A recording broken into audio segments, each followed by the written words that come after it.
So in relation to deposits, what happens? At all of the Martin & Co offices, when an applicant applies for a property, when they actually become a tenant, they will pay an equivalent of 1 month's rent, plus in our office we take £200. That will be in addition to 1 month's rent in advance. Some of the offices take 6 weeks and some of the offices take an equivalent to 2 months' rent. Okay. That's obviously in addition to the 1 month's rent in advance. Okay, and who actually gets the money? Me? No. Unfortunately, you don't. The deposit actually will be put with the custodial scheme.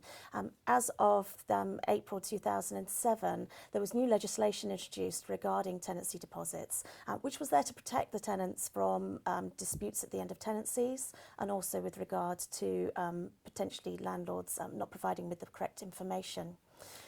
So the custodial scheme actually holds the deposit for the duration of the tenancy. Right, okay.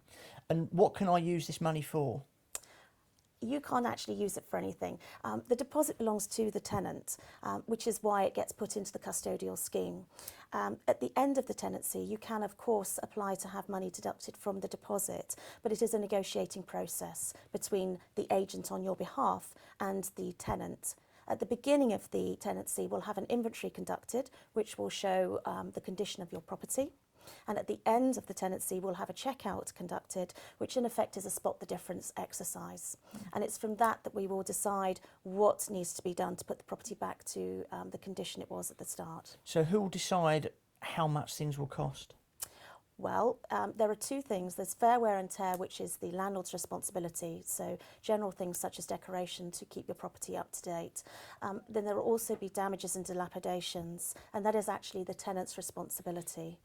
We will ask a contractor to quote for the work, and then we will put these quotes to the tenant and negotiate with them to ensure that the maximum work is done to bring your property back. Okay, I mean, this is all very interesting. My mother has a property in Scotland, and we're looking to move her into a home because she's rather old now. Okay. And the question is what to do with the property, and letting it out could be definitely an option for us. So does the deposit sort of set up work in the same way in Scotland?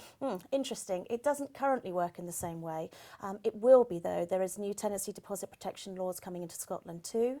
It was hoping to be introduced in 2011, but the first scheme is not ready to launch as yet. So we're thinking that it's actually going to be launching in early 2012, and it will be run in a very similar manner to the England and Wales scheme, but currently they run in the manner that we used to run our deposits in. But I think your mother letting a property would be a really good idea. Yeah, absolutely. Thank you.